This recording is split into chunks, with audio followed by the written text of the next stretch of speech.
الفاتح إلى روح سيدنا المهاجر إلى الله أحمد بن عيسى، وإلى روح سيدنا أسد العظم فقيه المقدم محمد بن علي بعالبي، وأصولهما وفروعهم وأدب الحقوق عليهم أجمعين، أن الله يغفر لهم ويرحمهم ويؤلي درجاتهم في الجنة، وينفعنا بأسرارهم وأنوارهم وعلومهم في الدين والدنيا والآخرة. الفاتحة.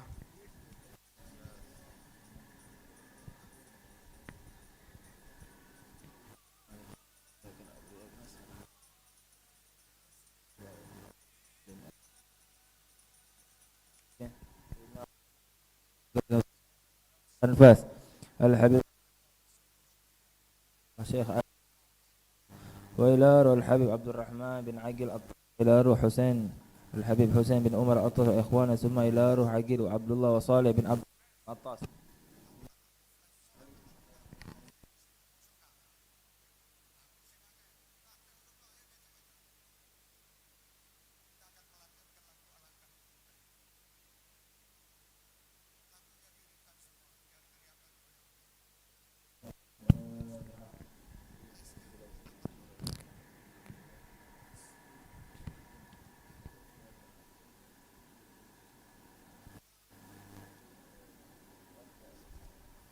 الفاتح إلى أرواح الأولياء والشهداء الصالحين والأئمة الراشدين، إلى أرواح والدينا ومشايخنا وذوي الحقوق عليهم أجمعين، ثم إلى أرواح أموات أهل هذه البلدة من المسلمين والمسلمات، أن الله يغفر لهم ويرحمهم ويعلو درجاتهم في الجنة، وينفعنا بأسرارهم وأنوارهم وعلوم نفعاتهم في الدين الدنيا والآخرة. الفاتحة.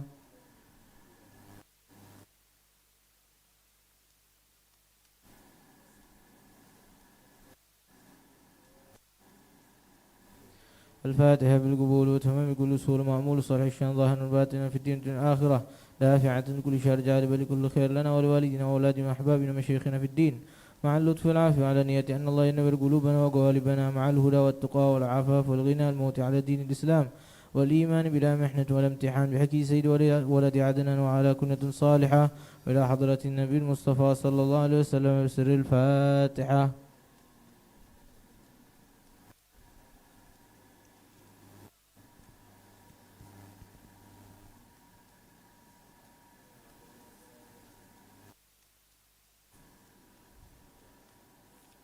بسم الله الرحمن الرحيم. الحمد لله رب العالمين، حمدا يوافي نعمه ويكافئ مزيده. يا ربنا لك الحمد كما ينبغي لجلال وجهك وعظيم سلطانك، سبحانك لا نحصي ثناء عليك من أنت كما أثنيت على نفسك، فلك الحمد حتى ترضى، ولك الحمد إذا رضيت، ولك الحمد بعد الرضا. اللهم صل وسلم على سيدنا محمد في الأولين والآخرين، وصل وسلم على سيدنا محمد في كل وقت وحين، صل وسلم على سيدنا محمد في الملائكة الأعلى إلى يوم الدين. صل وسلم على سيدنا محمد حتى ترث الأرض ومن عليها وأنت خير الوارثين. اللهم إنا نستحفظك ونستودعك أدياننا وأنفسنا وأموالنا وأهلنا وكل شيء أعطيتنا، اللهم اجعلنا وإياهم في كنفك وأمانك وعياذ من كل شيطان مريد وجبار عنيد وذي عين وذي بغي وذي حسد من شر كل ذي شر، إنك على كل شيء قدير. اللهم جملنا بالعافية والسلام، وحققنا بالتقوى والاستقامة، وأعذنا من مجيبة الندامة في الحال والمال إنك سميع الدعاء. وصل اللهم بجلالك وجمالك على سيدنا محمد وآله وصحبه أجمعين، وارزقنا كمال متابعة له ظاهر وباطنا يا أرحم الراحمين. فضل سبحان ربك رب العزة عما يصفون، وسلام على المرسلين، والحمد لله رب العالمين.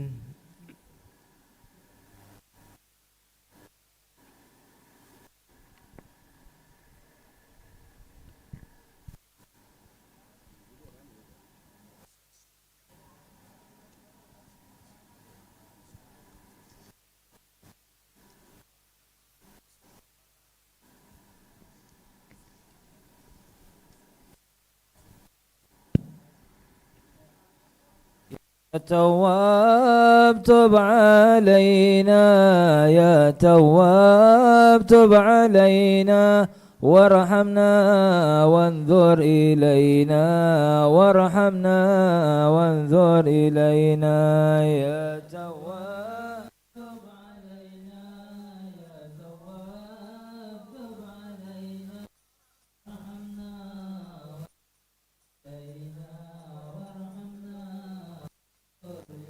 قد كفاني علم ربي من سؤالي واختياري فدعائي وابتهالي شاهد لي بافتقاري.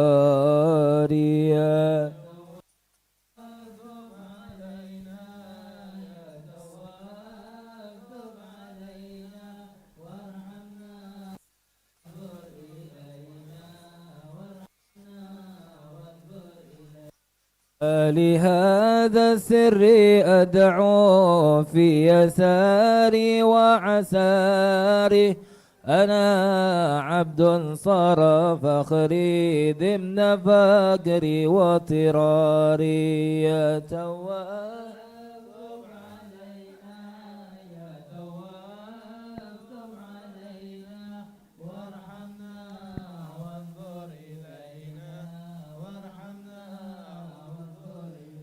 يا إلهي ومليكي أنت تعلم كيف حالي وبما قد حل قلبي من هموم واشتغال. يا تواب تب علينا يا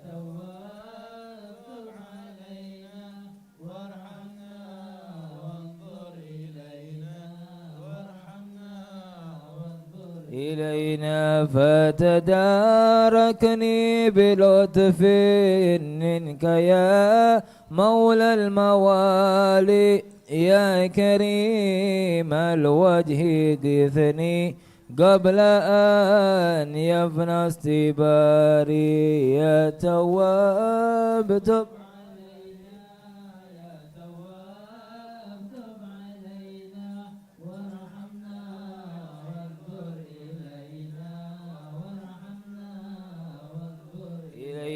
يا سريع الغوث غوثا منك يدركني سريعا يهزم العسر ويأتي بالذي أرجو جميعا. يا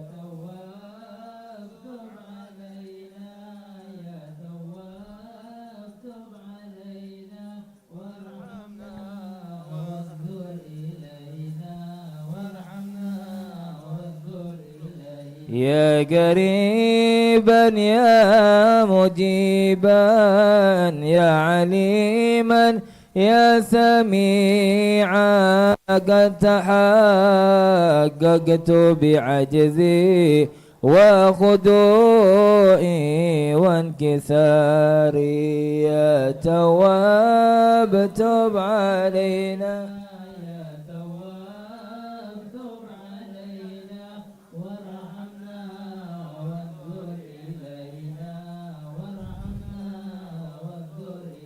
لم أزال بالباب واقف فارحمن ربي وكوفي وبوادي الفضل عاكف فأدم ربي عكوفي. يا تواب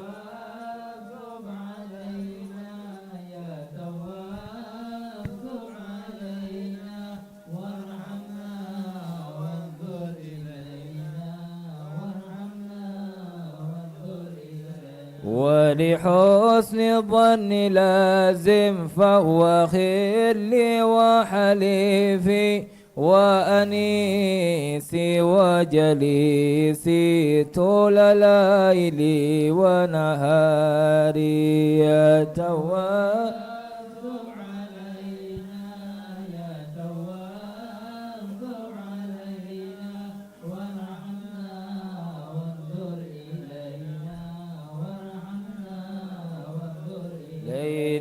حاجة في النفس يا رب فاقضها يا خير قاضي وأرث سري وقلبي من لظاها وشواذي.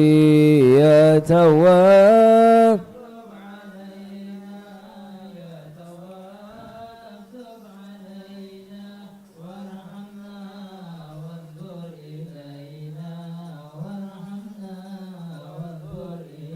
إلينا حاجة في النفس يا رب فاقضها يا خير قاضي وأري سري وقلبي من لظاها وشواذي يا تواب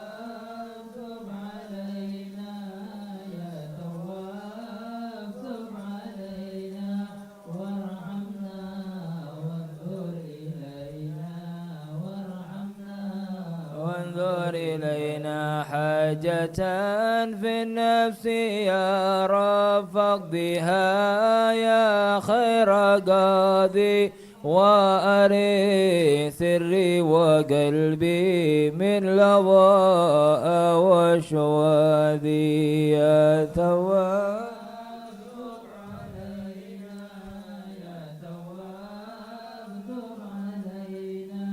وارحمنا وانظر إلينا في سرور وحبور وإذا ما كنت راضي فالهنا والبسط حالي وشعاري ودثاري يا تواب تب علينا يا تواب تب علينا وارحمنا وانظر إلينا وارحمنا وانظر إلينا الحمد لله رب العالمين.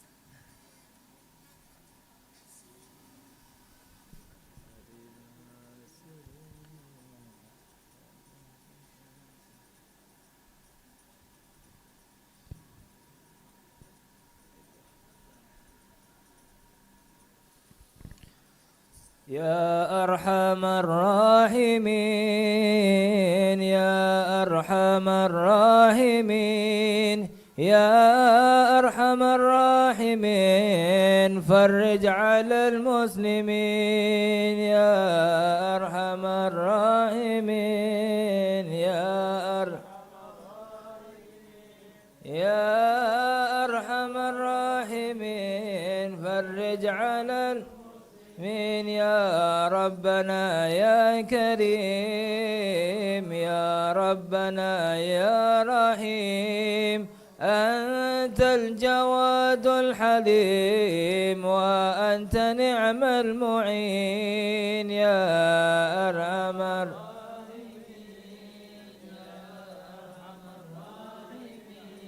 يا أرحم الراحمين فرج على من وليس نرجو سواك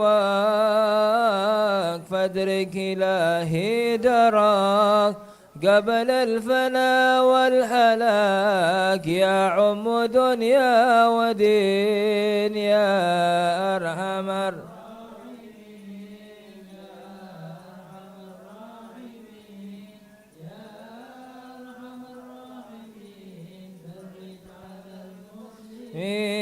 وما لنا ربنا سواك يا حسبنا يا ذا العلا والغنى ويا قوي يا متين يا أرحم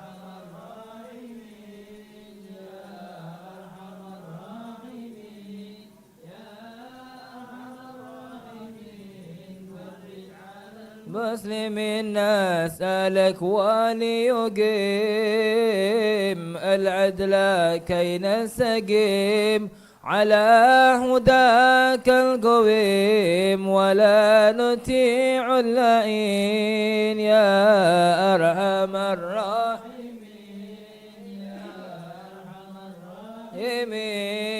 يا أرحم الراحمين فرج المسلمين يا ربنا يا مجيب أنت السميع القريب ضاق الوسيع الرحيم فانظر إلى المؤمنين يا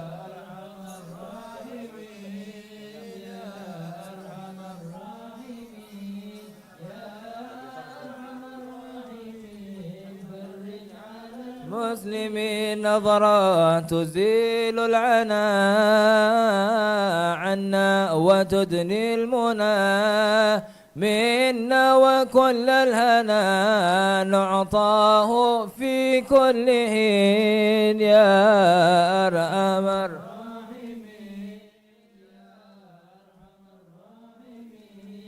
يا أرحم الراحمين فرج على المسلمين سالك بجاه الجدود وليقيم الحدود فينا ويكفي الحسود ويرفع الظالمين يا أرحم الراحمين يا أرحم الراحمين يا أرحم الراحمين فرج على المسلمين يزيل للمنكرات يقيم للصلوات يأمر بالصالحات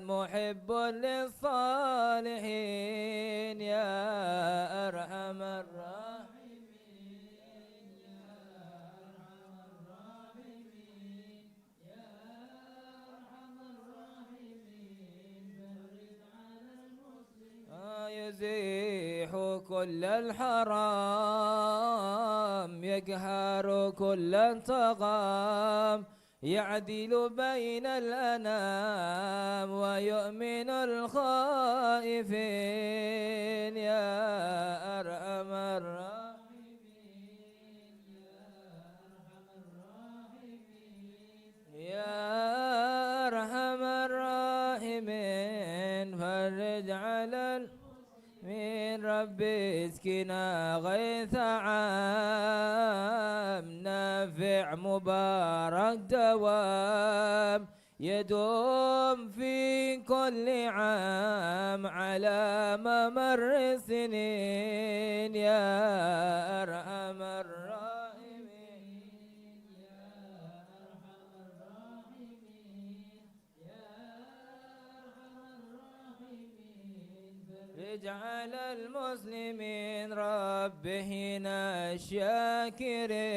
الشاكرين وتوفنا مسلمين نبعث من الآمنين في زمرة السابقين يا أرحم الراحمين يا أرحم الراحمين يا أرحم الراحمين فرج على المسلمين بجاه طه الرسول جد ربنا بالقبول وهب لنا كل سؤال رب استجب لي آمين يا أرحم الراحمين يا أرحم الراحمين يا أرحم الراحمين فرج على أعطاك ربي جزيل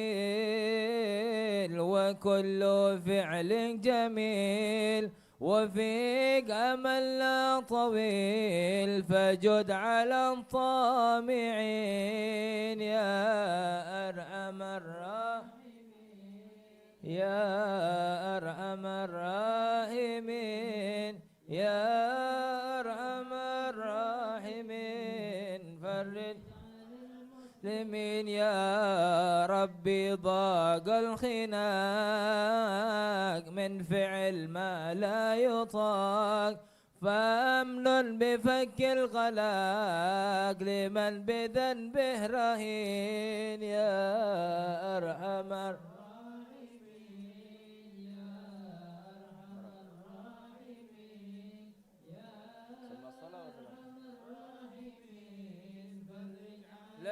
المسلمين ثم الصلاة والسلام على شفيع الأنام والآل نعم الكرام والصحب والتابعين يا أرحم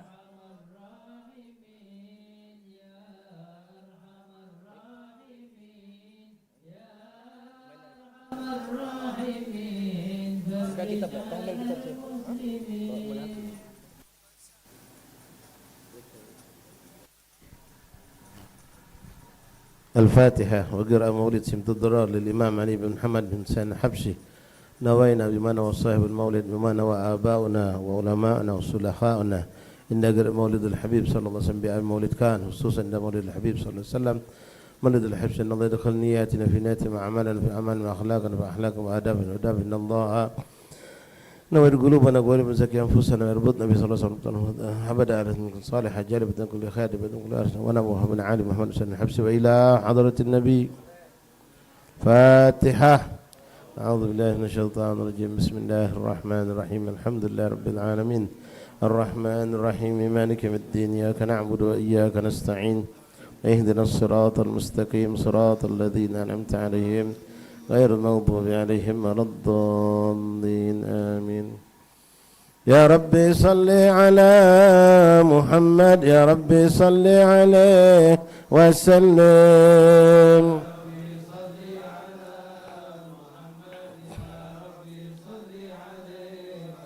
يا ربي صل على محمد أشرف في بدر في الكون أشراق.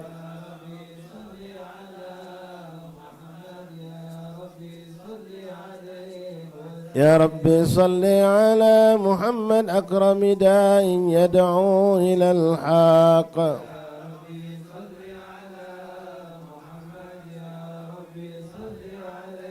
يا ربي صل على محمد المصطفى الصادق المصدق.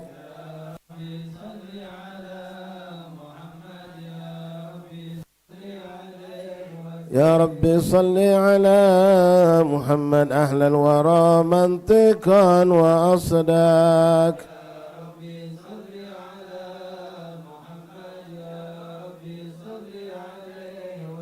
يا ربي صل على محمد أفضل من بالتقى تحقق.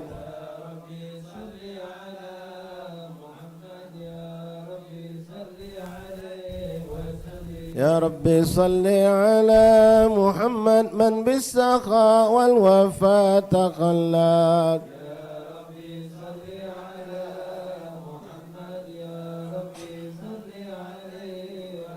يا ربي صل على محمد واجمع من الشمل ما تفرق.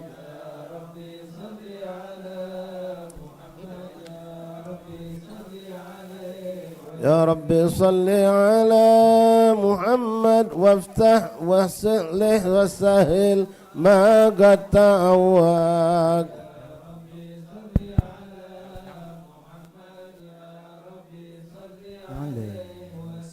يا ربي صل على محمد وافتح من الخير كل مغلق.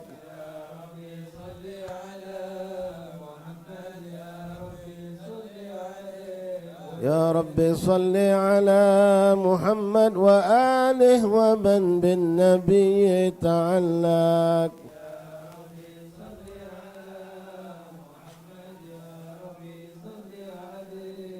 يا ربي صل على محمد وآله ومن للحبيب يعشاق. يا ربي صل على محمد، يا ربي صل عليه وسلم. يا ربي صل على محمد ومن بحبل النبي توثق.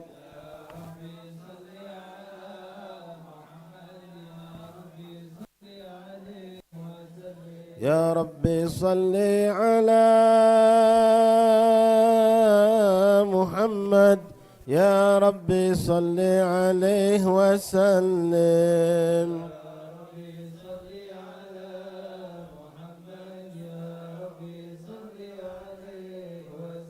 اللهم صل وسلم وبارك عليه وعلى آله. أعوذ بالله من الشيطان الرجيم. بسم الله الرحمن الرحيم. إنا فتحنا لك فتحا مبينا ليغفر لك الله ما تقدم من ذنبك وما تأخر ويتم نعمته عليك ويهديك صراطا مستقيما وينصرك الله نصرا عزيزا. لقد جاءكم رسول من أنفسكم عزيز عليه ما عنتم حريص عليكم بالمؤمنين رؤوف رحيم. صلى الله عليه. فإن تولوا فقل حسبي الله حسبي الله لا إله إلا هو عليه توكلت وهو رب العرش العظيم. إن الله وملائكته يصلون على النبي يا أيها الذين آمنوا صلوا عليه وسلموا تسليما. اللهم صل وسلم وبارك عليه وعلى آله. اللهم صل وسلم وبارك عليه وعلى آله. صلى الله عليه. بسم الله الرحمن الرحيم. الحمد لله القوي سلطانه الواضح برهانه المبسوط في الوجود كرمه وإحسانه. صلى الله عليه. تعالى مجده وعظم شانه. خلق الخلق لحكمة وطوى عليها علمه وبسط لهم من فائد المنة ما جرت به في أقداره الكسمة. صلى الله عليه. فأرسل إليهم أشرف خلقه وأجل عبيده رحمة تعلقت إرادته الأزلية بخلق هذا العبد المحبوب فانتشرت آثار شرفه في عوالم الشهادات والغيوب. صلى الله عليه. فما جل هذا المن الذي تكرم به المنان وما أعظم هذا الفضل الذي برز من حضرة الإحسان صورة كاملة ظهرت في هيكل المحمود فتعطرت بوجودها أكناف الوجود وطرزت برد العوالم بطراز التكريم. اللهم صل وسلم أشرف الصلاة والتسليم على سيدنا ونبينا محمد الرؤوف الرحيم. اللهم صل وسلم وبارك عليه وعلى آله. اللهم صل وسلم وبارك عليه وعلى آله. صلى الله عليه. تجلى الحق في عالم قدسه الواسع تجليا قضى بانتشار فضله في القريب والشاسع. صلى الله عليه. فله الحمد الذي لا تنحصر أفراده بتعداد ولا يمل تكراره بكثرة ترداد حيث أبرز من عالم الإمكان صورة هذا الإنسان صلى الله عليه. ليتشرف بوجوده الثقلان وتنتشر أسراره في الأكوان فما من سر اتصل به قلب منيب إلا من سوابغ فضل الله على هذا الحبيب صلى الله عليه. يا لقلب سروره قد توالى بحبيب عم الأنام نوالا جل من شرف الوجود بنور غمر الكون بهجة وجمالا قد ترقى في الحسن أعلى مقام وتناهى في مجده وتعالى لاحظته العيون فيما اجتلده بشرا كاملا يزيح الضلال صلى الله عليه. وهو من فوق علم ما قد رأته رفعة في شؤونه وكمالا فسبحان الذي أبرز من حضرة الامتنان ما يعجز عن وصفه اللسان ويحار في تعكل معانيه الجنان صلى الله عليه. انتشر منه في عالم البطون والظهور ما ملأ الوجود الخلقي نور فتبارك الله من إله كريم بشرتنا آياته في الذكر الحكيم ببشارة لقد جاءكم رسول من أنفسكم عزيز عليه ما عنتم حريص عليكم بالمؤمنين رؤوف رحيم فمن فاجأته هذه البشارة وتلقاها بقلب سليم فقد هدي إلى صراط مستقيم. اللهم صل وسلم أشرف الصلاة والتسليم على سيدنا ونبينا محمد الرؤوف الرحيم. اللهم صل وسلم وبارك عليه وعلى آله. اللهم صل وسلم وبارك عليه وعلى آله صلى الله عليه. وأشهد أن لا إله إلا الله وحده لا شريك له شهادة تعرف عما تضمنه الجنان من التصديق بها والإذعان صلى الله عليه. بها في صدور من الإيمان قواعده وتلوه على أهل اليقين من سر ذلك الإذعان والتصديق شواهد. صلى الله عليه. وأشهد أن سيدنا محمد العبد الصادق في قوله وفعله والمبلغ عن الله ما أمره بتبليغه لخلقه من فرضه ونفله عبد أرسله الله للعالمين بشيرا ونذيرا فبلغ الرسالة وأدى الأمانة فهدى الله به من الأمة بشرا كثيرا. صلى الله عليه. فكان في ظلمة الجهل للمستبصرين سراجا وقمارا منيرا فما أعظمها من منة تكرم الله بها على البشر وما أوسعها من نعمة انتشر سرها في البحر والبر. صلى الله عليه. اللهم صل وسلم بأجل الصلوات وأجمعها وأزكى التحية وأوساعها على هذا العبد الذي وفى بحق العبودية وبرز فيها في حلعة الكمال وقام بحق الربوبية في مواتن خدمة لله وأقبل عليه غاية الإقبال. صلى الله عليه. صلاة يتصل بها روح المصلي عليه به فينبسط في قلبه نور سر تعلق به وحبه ويكتب بها بعناية الله في حزبه وعلى آله وصحبه الذين ارتقوا شهوة المجد بقربه وتفيأوا ظلال شرف أسلي بودي وحبه ما عتر الأكوان بنشر ذكراهم نسيم. اللهم صل وسلم أشرف الصلاة والتسليم على سيدنا ونبينا محمد الرؤوف الرحيم. اللهم صل وسلم وبارك عليه وعلى آله.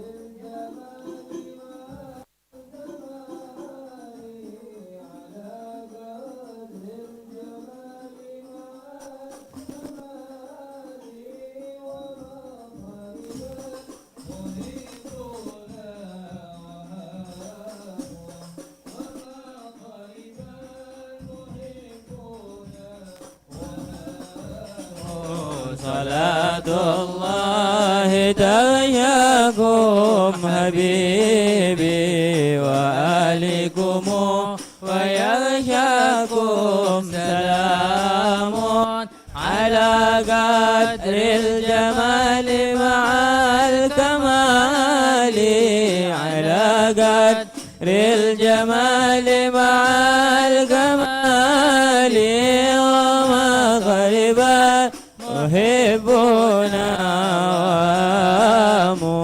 وما ضرب المحبون وامو لغير جمال جمالكم نظري حرام وغير كلامكم إني كلام لغير جمالكم نظري حرام وغير كلامكم إني كلام أمر نسر منكم بعض يوم وعمر نسر منكم بعض يوم وساعة غيركم عام فعام وساعة غيركم عام فعام صلاة الله ترجاكم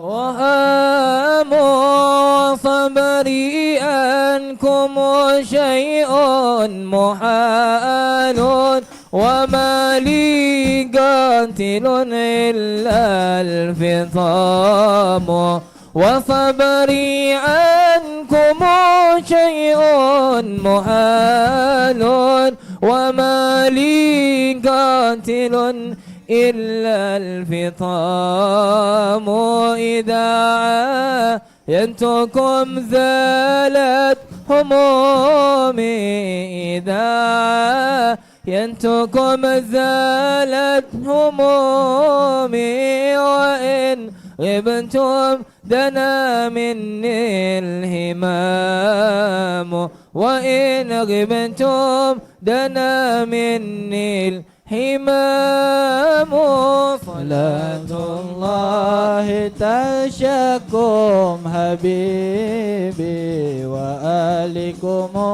ويشاكم سلام على قدر الجمال مع الكمال على قدر الجمال مع الكمال وسطلب المحبون وما طلب المحبون وهام أود بأن أكون لكم جليسا وتنصبني بربعكم خيام أود بأن أكون لكم جليسا وتنصبني بربعكم خيام فداووا بالوصال مريض هاجر فداووا بالوصال مريض هاجر يهيم بكم إذا سجع الحمام يهيم بكم إذا سجع الحمام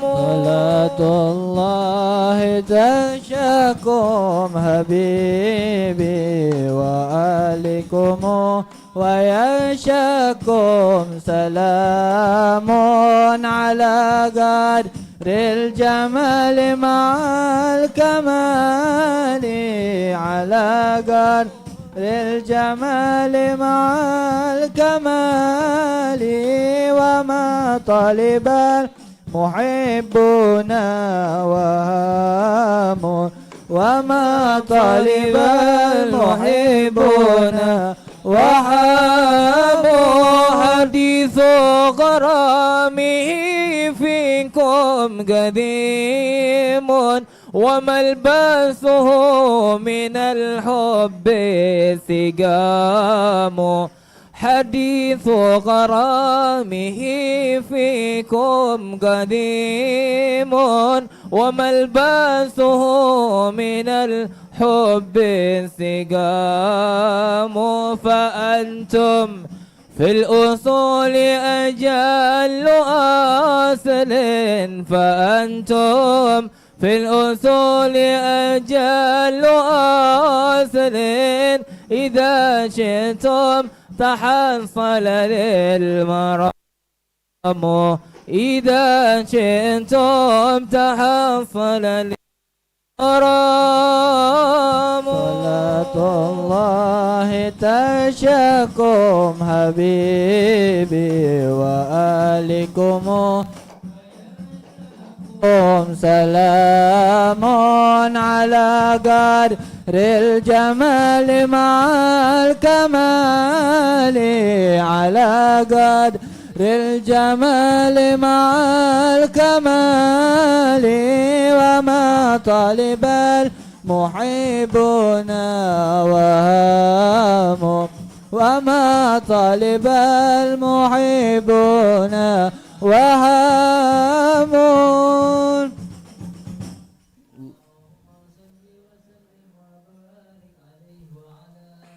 صلى الله عليه اللهم صل وسلم وبارك عليه وعلى آله صلى الله عليه. أما بعد فلما تعلقت إرادة الله في العلم القديم بظهور أسرار التخصيص للبشر الكريم صلى الله بالتكريم عليه والتكريم نفذت القدرة الباهرة بالنعمة الواسعة والمنة الغامرة صلى الله فانفلقت عليه بيدة التصوير في العالم المطلق الكبير عن جمال مشهود بالعين صلى الله حاول عليه لوصف الكمال المطلق والحسن التام والزين فتنقل ذلك الجمال الميمون في الأصلاب الكريمة والبطون صلى الله عليه. فما من صلب ضمه إلا وتمت عليه من الله النعمة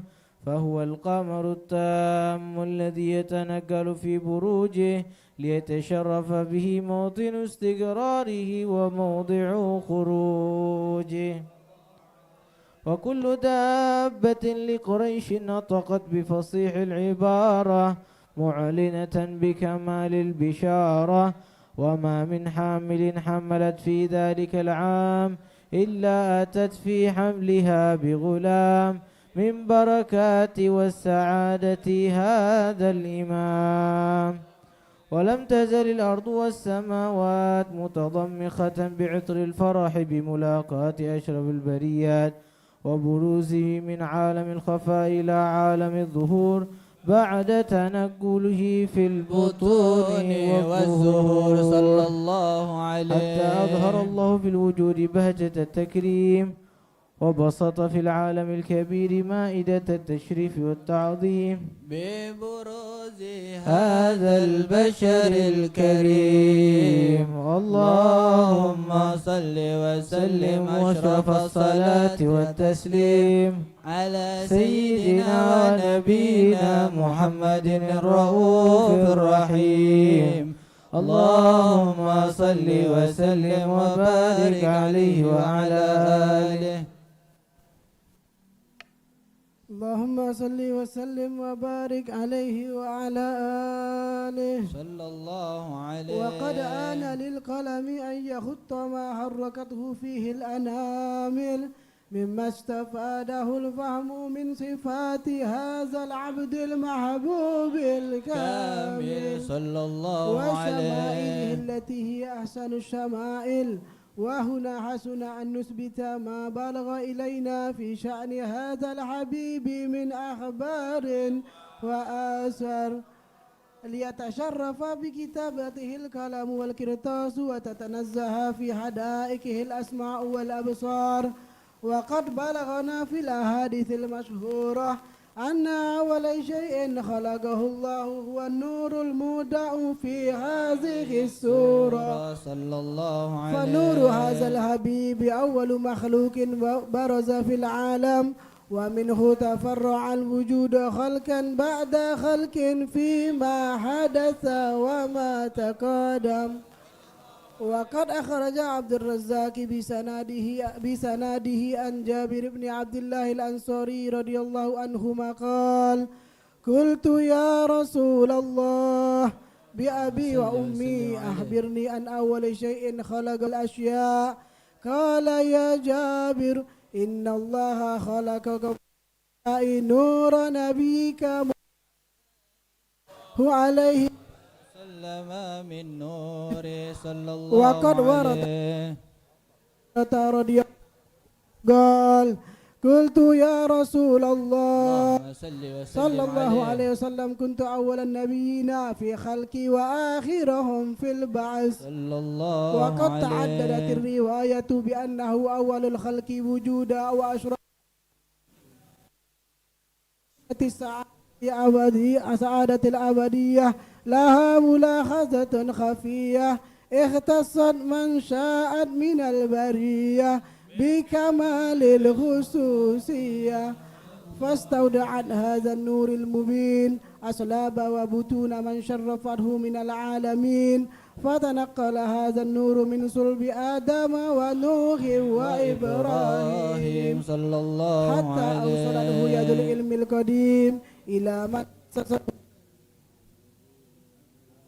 ابن عبد المطلب ذي القدر العظيم، وأمه التي هي في المخاوف آمنة السيدة الكريمة آمنة، فتلقه صلب عبد الله فألقاه إلى بطنها فضمته أحشاؤها بمعونة الله محافظة على حق هذه الدرة وصونها، فحملته برعاية الله كأنها خفيفا لا تجد له ثقلا ولا تشكو منه علما ولا إللا، حتى مر الشهر بعد الشهر من حمله وقرب وقت بروزه إلى عالم الشهادة لتنبسط على أهل هذا العالم فيضات فضله وتنتشر فيه آثار مجده السميم.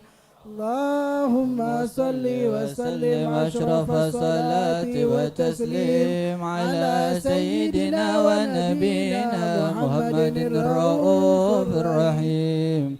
اللهم صل وسلم وبارك عليه وعلى آله. اللهم صل وسلم وبارك عليه وعلى آله وصحبه صلى الله عليه. ومنذ علقت به حجر الدرة المكنونة والجوهرة المسونة والكل يسبي ويمسي في سرور وابتهاج صلى الله عليه. بقرب ظهور إشراك هذا الصراط والعيون متسوفة إلى بروزه متسوقة إلى استقاط جواهر كنوزه. وكل دابة القريش نطقت بفصح العبارة معلنة بكمال البشارة، وما من حمل حملت في ذلك العام إلا أتت بها بغلام من بركات وسعادة هذا الإمام صلى الله عليه. ولم تزل الأرض والسماوات متضمخة بإثر الفرح بملكة أشرف البريات وبروز من علام الخفاء إلى علام الظهور بعد تنقله في البطون والظهور صلى الله عليه. وأظهر الله في الوجود بهجة التكريم وبسط في العامل الكبير معدة التسريب والتعظيم ببروز هذا البشر الكريم. اللهم صل وسلم أشرف صلاة وتسليم على سيدنا ونبينا محمد الرؤوف الرحيم. اللهم صل وسلم وبارك عليه وعلى آله. وأجمل منك لم ترقت عيني وأجمل منك لم ترقت عيني وأحسن منك لم تلد النساء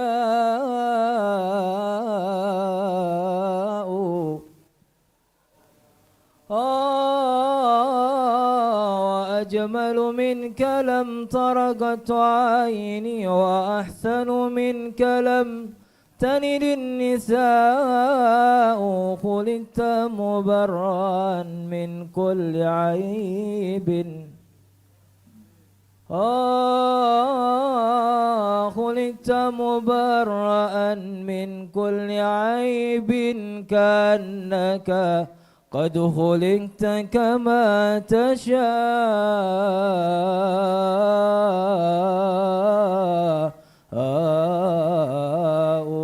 طالما أشكو غرامي يا نور الوجود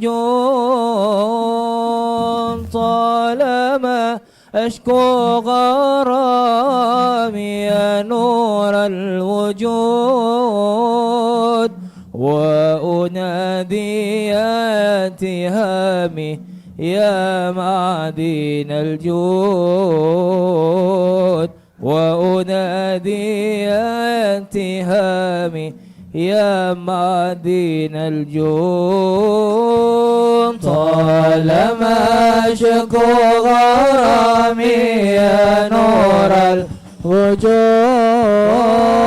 طالما أشكو غرامي يا نور الوجود يا حبيبي وأنادي يا تهامي يا معدن الجود وأنادي يا تهامي يا معدن الجود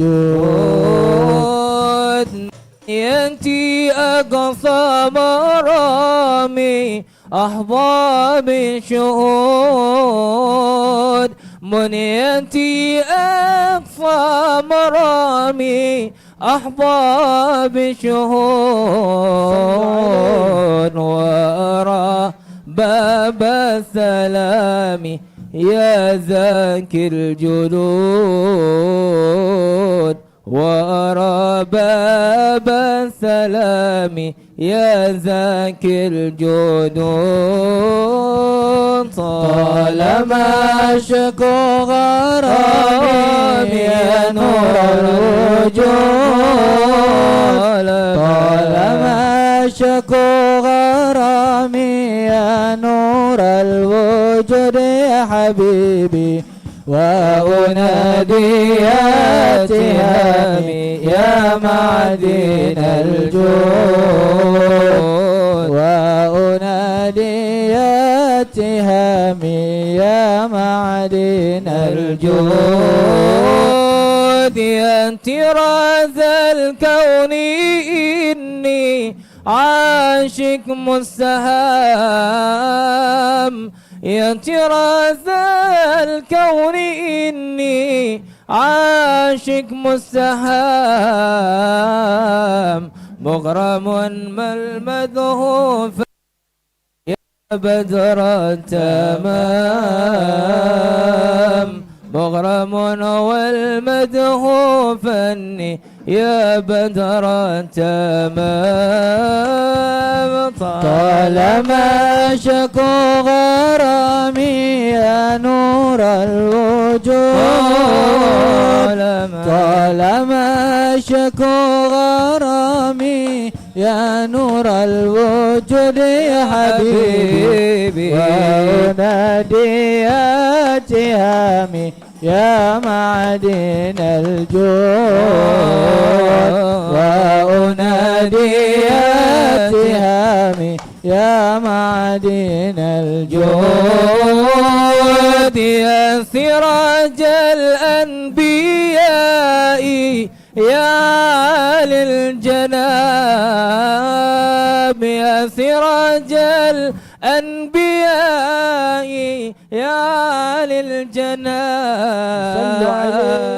يا إمام الأذكياء إن قلبي ذاب يا إمام الأتقياء إن قلبي ذاب طالما شكو غرامي يا نور الوجود لما شكور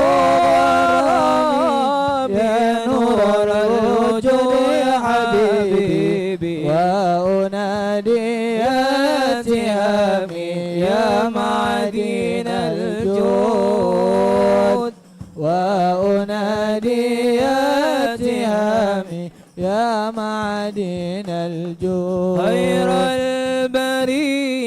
البرية نظرة إلي خير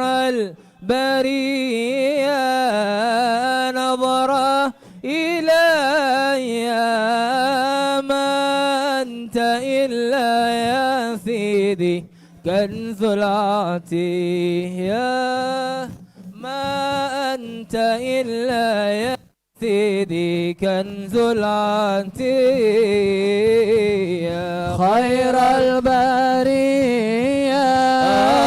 نظر إلي خير البرية نظر إلي ما أنت إلا يا سيدي كنز العطية ما أنت إلا يا سيدي كنز العطية يا بحر فضل وتجادل يا بحر فضل وتجادل جدني بوصل يا سيدي قبل المنية جد لي بوصل يا سيدي قبل المنية خير البرية نظرة إلي خير البرية نظر إلي ما أنت إلا يا سيدي كنز العطية ما أنت إلا يا سيدي كنز العطية اللهم صل وسلم وبارك عليه وعلى آله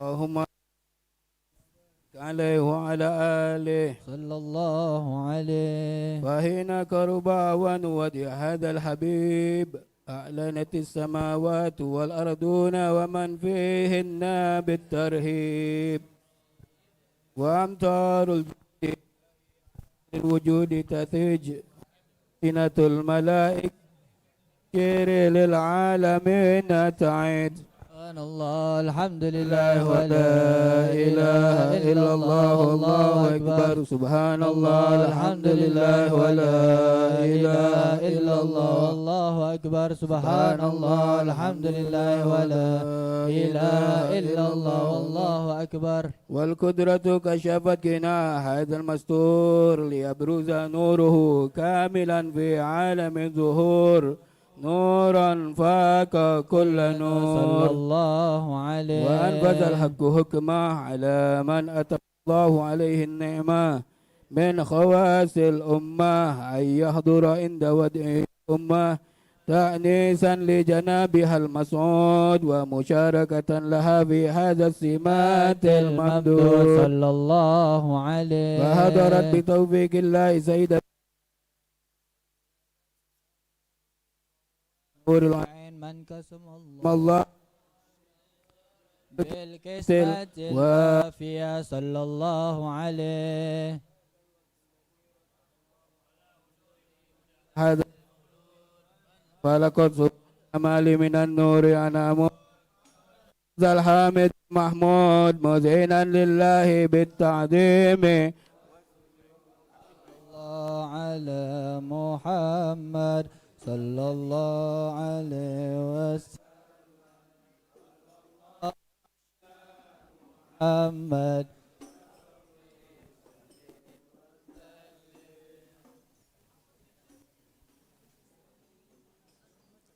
يا نبي سلام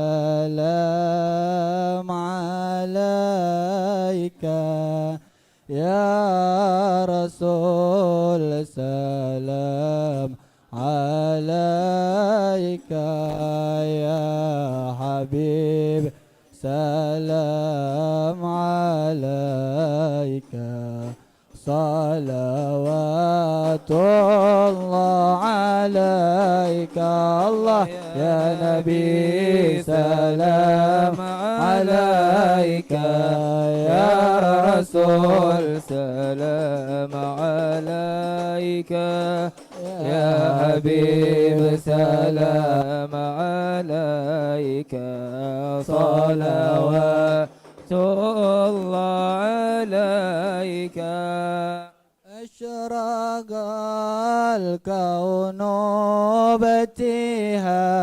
بابتهاجا بوجود المصطفى أحمد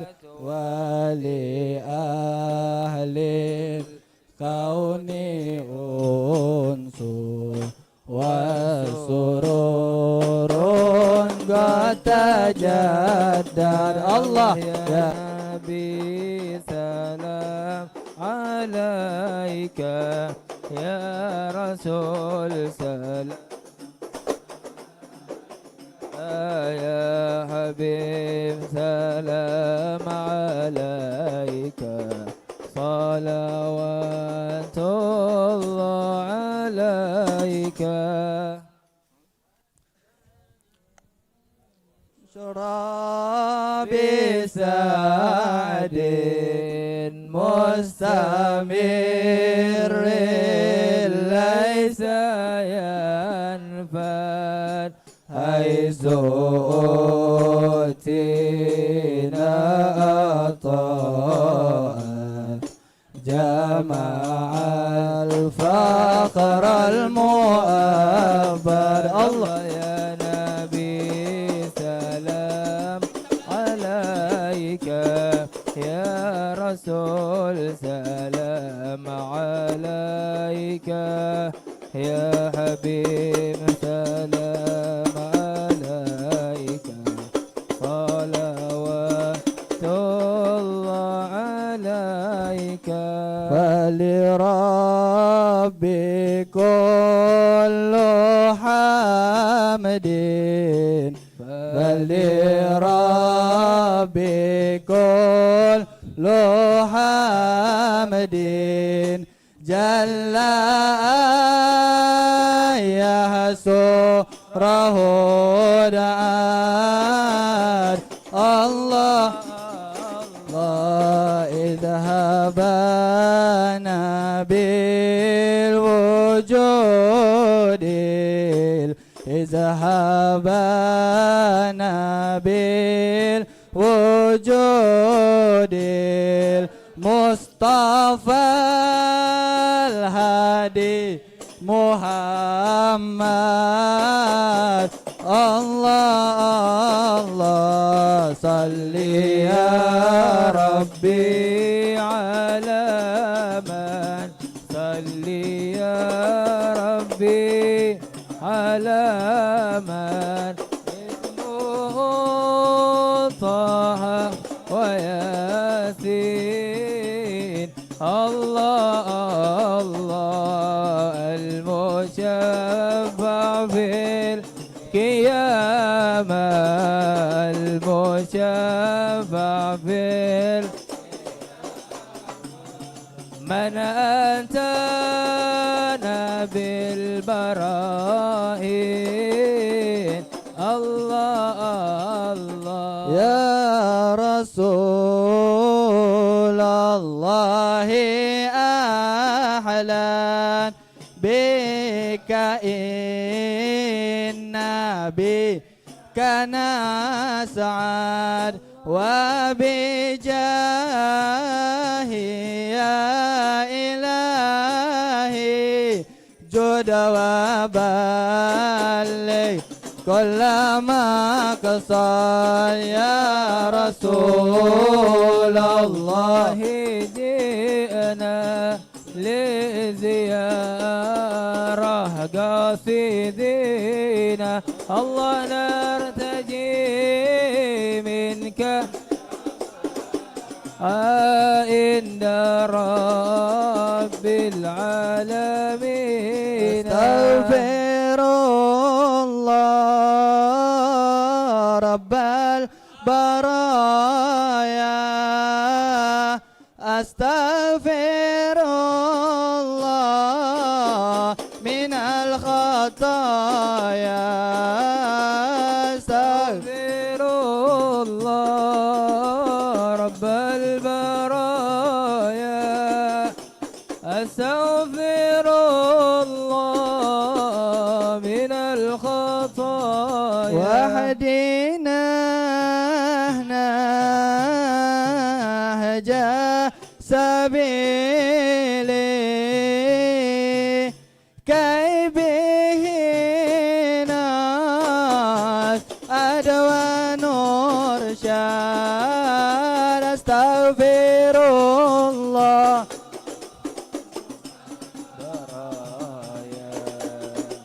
استغفر الله من الخطايا ربي بلغنا بجاهي في جواري خير مكان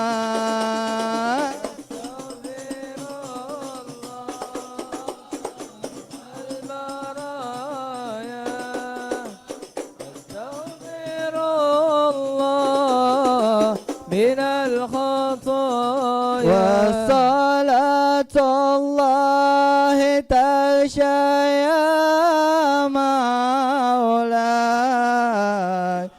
أشرف الرسل محمد يا الله صلى الله على محمد يا مولاي صلى الله عليه وسلم والسلام مستمر يا مولاي كل حين يتجدد يا الله صلى الله على محمد يا مولاي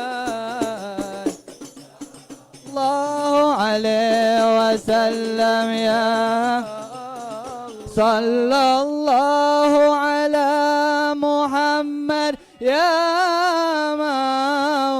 مولاي يا ربي صل عليه وسلم يا الله صلى الله على محمد يا مولاي يا ربي صل عليه وسلم يا الله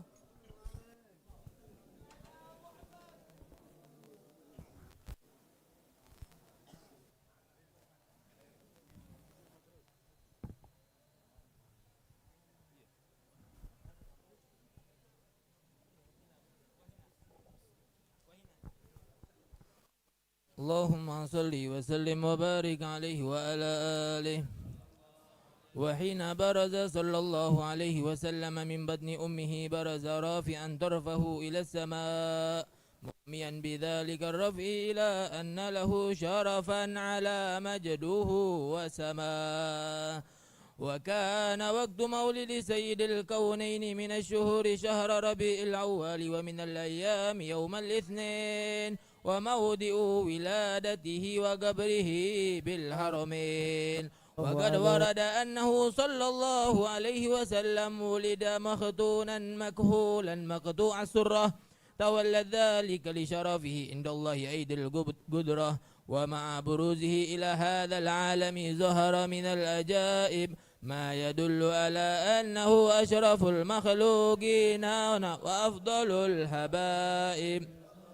فقد ورد عن عبد الرحمن بن عوف عن أمه الشفاء رضي الله عنهما قالت لما ولدت آمنة رضي الله عنها رسول الله صلى الله عليه وسلم وقع على يدي فاستهل فسمعت قائلا يقول رحمك الله أو رحمك ربك.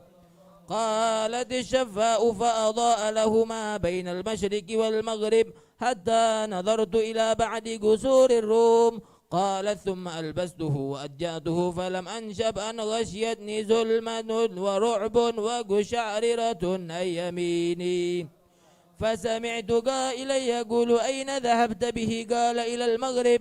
وأسفر ذلك أني ثم عاودني الرعب والظلمة والقشعررة عن يساري فسمعت قائلا يقول أين ذهبت به؟ قال إلى المشرق. قالت فلم يزل الحديث مني على بال حتى ابتعثه الله فكنت من أول الناس إسلاما. وكم ترجمت السنة من عظيم المعجزات وباهر الآيات البينات بما يقضي بعظيم شرفه عند مولاه وأن عين عنايته في كل حين ترعى وأنه الهادي إلى الصراط المستقيم. الله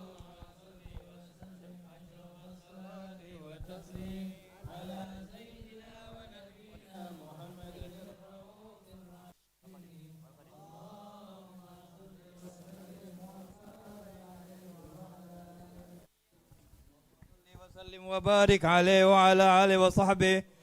ولقد اتصف صلى الله عليه وسلم من محاسن الأخلاق بما تضيق عن كتابته بطون الأوراق.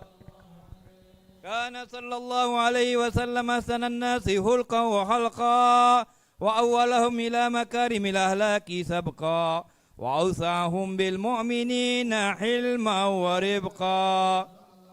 برا رؤوفا لا يقول ولا يفعل إلا معروفا له الخلق السهل واللفظ المستوي على المعنى الجزل إذا دعاه المسكين عجابه إجابة مؤجلة.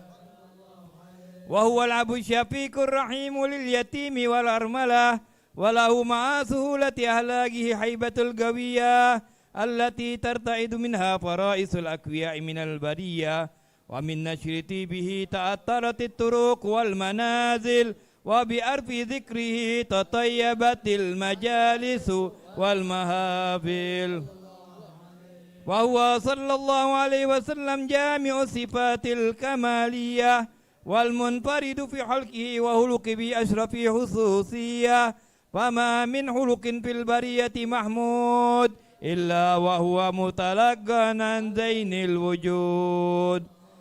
أجملت في الوصف الحبيب وشأنه وله الأولى في مجده ومكانه أوصاف عز قد تعالى مجدها أخذت على نجم سهى بإنانه. وقد انبسط القلم في تدوين ما أفاده العلم من وقع مولد النبي الكريم وحكاية ما أكرم الله به هذا العبد المقرب من التكريم والتعظيم والخلق العظيم.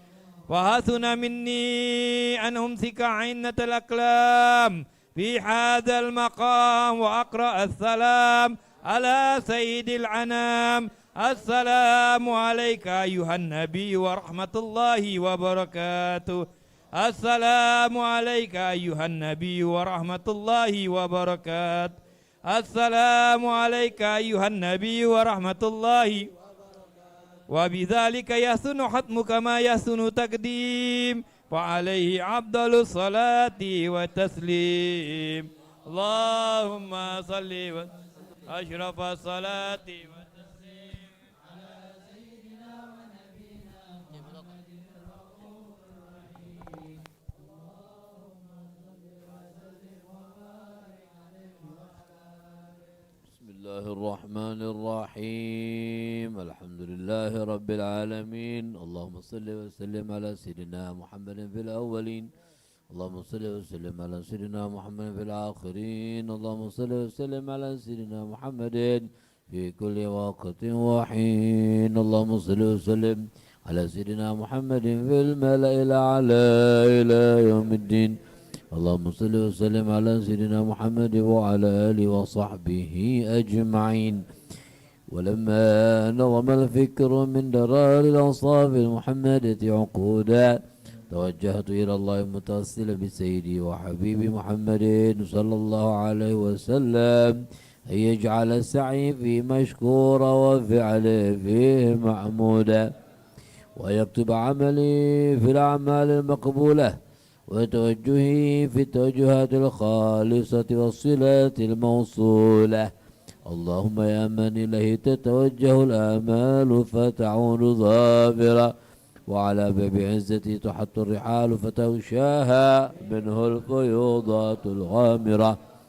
نتوجه إليك بأشرف الوسائل لديك، سيد المرسلين عبدك الصادق الأمين سيدنا محمد الذي عمت رسالته العالمين، أن تصلي وتسلم على تلك الذات الكاملة مستودع أمانتك وحفيظ سرك وحامل راية دعوتك الشاملة، الأب الأكبر المحبوب لك والمخصص بالشرف الأفخار في كل موطن من مواطن القرب، ومظهر قاسم إمدادك في عبادك وساكي كؤوس إرشادك لأهل ودادك، سيد الكونين وأشرف الثقلين على عبد المحبوب الخالص المخصوص منك بأجل الخصائص.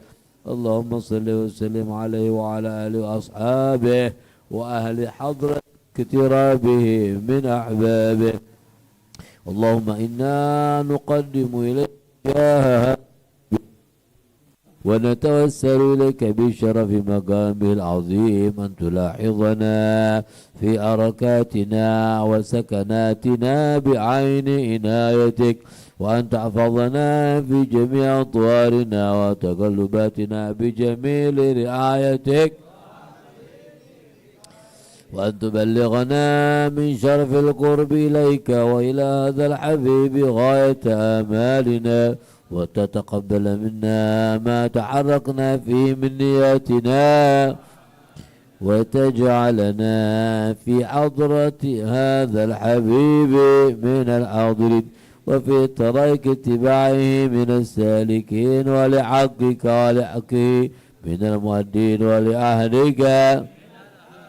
اللهم إن لنا أطمئن في رحمتك الخاصة فلا تحرمنا، وظنونا جميلة هي وسيلتنا إليك فلا تخيبنا. آمنا بك وبرسولك وما جاء به من الدين، وتوجهنا بإليك مستشفعين أن تقابل المذنب منا والمسيء والسائل والمؤمل، وأن تجعلنا ممن نصر هذا الحبيب ووازره ووالاه وظهر وعم ببركته والشرفية أولادنا وأهل قطرنا وجميع المسلمين والمؤمنين في جميع الجهات، وأدم راية الدين القويم في جميع الأقطار منشورة، ومعلم الإسلام والإيمان بأهلها معمورة، واكشف اللهم كربة المكروبين، واقض دين المدينين، واغفر وتقبل، وانشر رحمتك على عبادك المؤمنين أجمعين، واكفي شر المعتدين، وابسط العدل بولاة الحق في جميع النواحي والأقطار، وأيدهم بتأييد من عندك ونصر على المعاندين، واجعلنا يا رب في الحصين من جميع البلايا، واجعلنا يا رب في الحصين من جميع البلايا، واجعلنا يا رب في الحصين من جميع البلايا، وفي المكين من الذنوب والخطايا، وأدمنا في العمل بطاعتك والصدق في خدمتك قائمين، وإذا توفيتنا فتوفنا مسلمين مؤمنين، واختم لنا منك وصل وسلم على هذا الحبيب المحبوب للأجسام والأرواح والقلوب وعلى آله وصحبه ومن منزوب. وآخر دعوانا أن الحمد لله رب العالمين. سبحان ربك رب العزة عما يصفون وسلام على المرسلين والحمد لله رب العالمين. بسر أسرار الفاتحة. الحمد لله رب الرحمن الرحيم مالك يوم الدين إياك نعبد وإياك نستعين اهدنا الصراط المستقيم صراط الذين أنعمت عليهم غير المغضوب عليهم ولا الضالين آمين. بسم الله الرحمن الرحيم الحمد لله رب العالمين اللهم صل على سيدنا محمد وعلى سيدنا محمد. ربنا تقبل منا إنك أنت السميع العليم وتب علينا إنك أنت التواب الرحيم. دوام سبحانه وتحية بها سلام والحمد لله رب العالمين.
Bismillahirrahmanirrahim. Assalamualaikum warahmatullahi ta'ala wabarakatuh. Bismillah, alhamdulillah, wassalatu wassalamu ala rasulillah Sayyidina maulana Muhammad bin Abdullah wa ala alihi wa sahbihi man walah. Wala hawla wala quwwata illa billah, amma ba'du. Ma'asyiral hadirin, mustami'in ikhwan yang dirahmati dan dimuliakan oleh Allah Subhanahu wa taala. Alhamdulillah, bersyukur pada Allah Subhanahu wa taala yang masih memberikan kita nikmah Islam, nikmah iman, nikmah kesehatan serta nikmah waktu luang, sehingga Allah Subhanahu wa taala masih berkenan untuk memilih kita, Allah dudukkan kita, Allah kumpulkan kita di dalam majelis, di dalam perkumpulan yang insyaallah penuh dengan rahmat dari Allah Subhanahu wa taala, penuh dengan keberkahan dari Allah Subhanahu wa taala. Salawat serta salam tak henti-hentinya kita haturkan kepada junjungan kita baginda agung Nabi besar Muhammad sallallahu alaihi wasallam, yang kalau bukan karena beliau tidaklah kita berkumpul pada malam hari ini. Ma'asyiral hadirin mustami'in ikhwan yang dirahmati dan dimuliakan oleh Allah Subhanahu wa taala. Tidak panjang lebar, berdirinya Al-Fagir di sini mewakili tuan rumah Sahibul Bait mengucapkan ribuan terima kasih kepada antum sekalian, wabil khusus kepada para habaib, orang-orang tua, para asatidzah yang telah menyempatkan waktunya untuk hadir pada malam hari ini. Kami sampaikan ribuan terima kasih dan permohonan maaf apabila di sana sini ada kesalahan yang mungkin disengaja maupun tidak disengaja. Kepada Allah kami mohon ampun. Billahi taufiq wal hidayah. Assalamualaikum warahmatullahi wabarakatuh.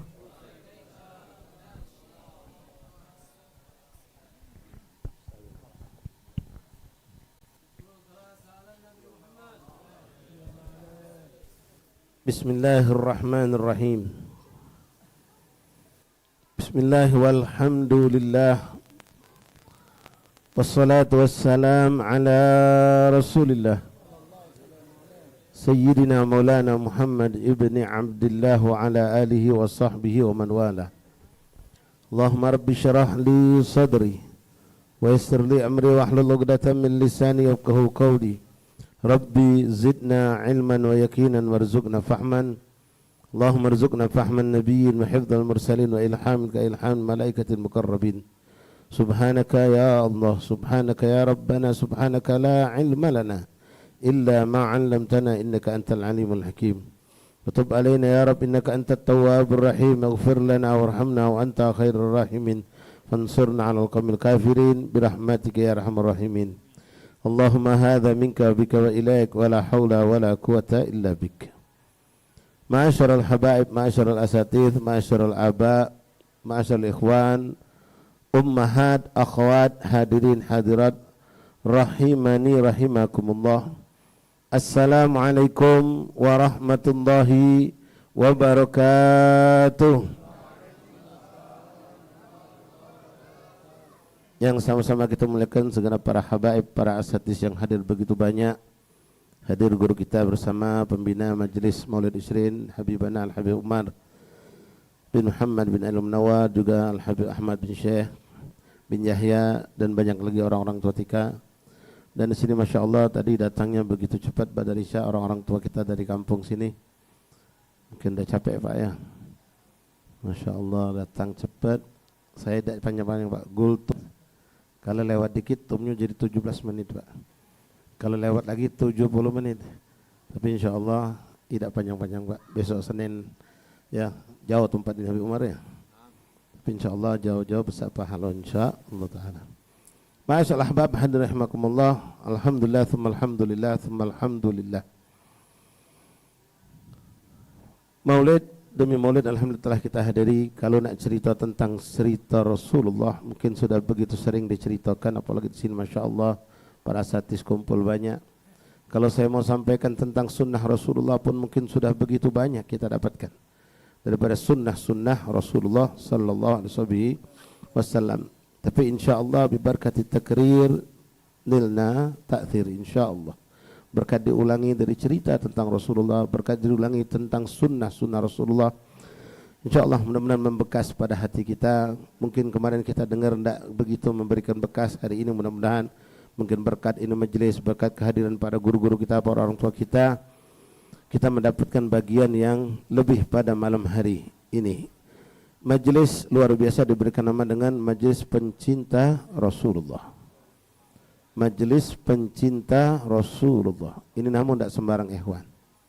Ya, kalau sudah dinisbahkan kepada Rasulullah, Majelis Rasulullah, Majelis Pembela Rasulullah, Pencinta Rasulullah, itu agung luar biasa.